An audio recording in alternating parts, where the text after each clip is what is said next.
So I also did music like Michael, but in a very different matter. Rather than hitting the music industry itself, I put how music affects development and affects the brain. Over the past few years, multiple studies have been released showing that positive impact. Showing the positive impact that music has on the brain. One of these examples is Mozart's development on spatial recognition in children. Another one is how bass players are apparently better at the game 2048. They understand numbers in a different way than most people do.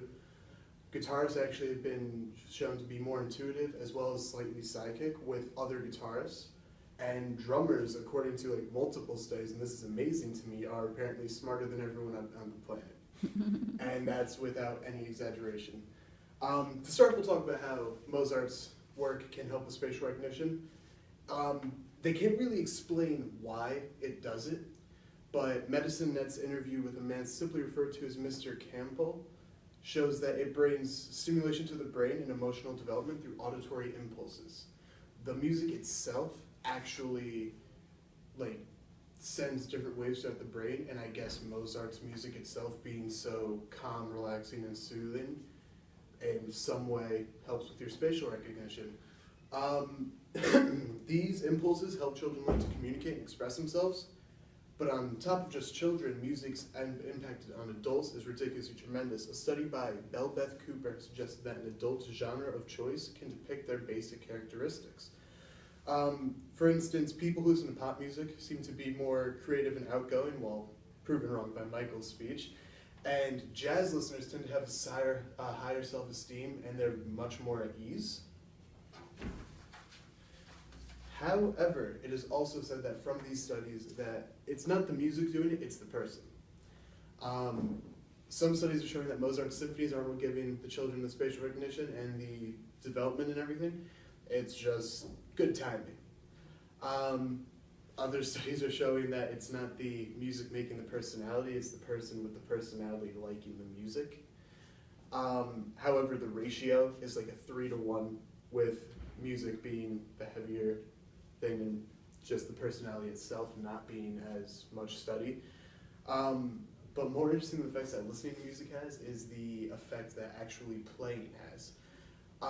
According to an article from Consequence of Sounds, playing the drums has been proven to make individuals smarter.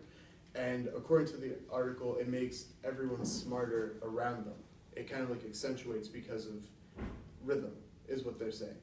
Apparently the research is showing that drummers have better problem-solving skills and create better impacts on communities, and that even children with ADHD who play drums, say a half-hour session, can give the same effect as if they were to take a Ritalin or an Adderall. And on top of everything, a drummer really does march to the beat of their own drum.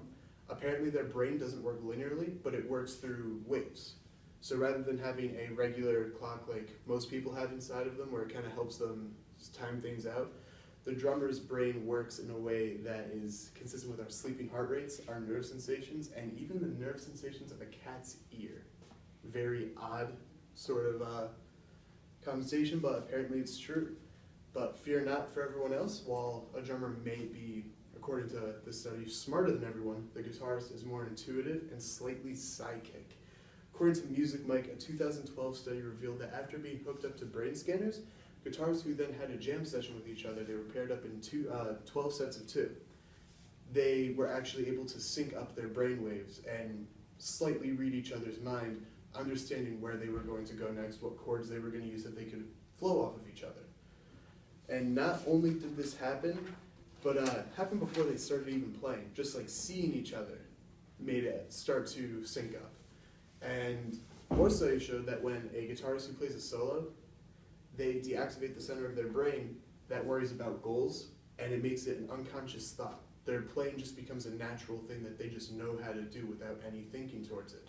That's how you see, all these guitarists who can just close their eyes, kind of not even look at the guitar and just play, because it becomes a second nature to them, such as walking. And even more amazingly, a jazz guitarist by the name of Pat Martino had 70% of his left temporal brain removed and just completely forgot how to play the guitar. However, over the course of 2 years, he completely relearned the instrument and just showed cerebral plasticity. overall this study shows that guitarists, while not as smart as drummers, are way more intuitive and probably some of the most intuitive people on the planet. But again, the opposition is saying how it's not the instrument making the person, but the person playing the instrument. It's just there's no way to really say who's right on this except to produce long-term studies.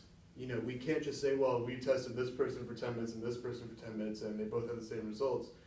You kind of have to take, you know, for instance, a set of twins. Have one learn the guitar and have one not, and see what the difference is.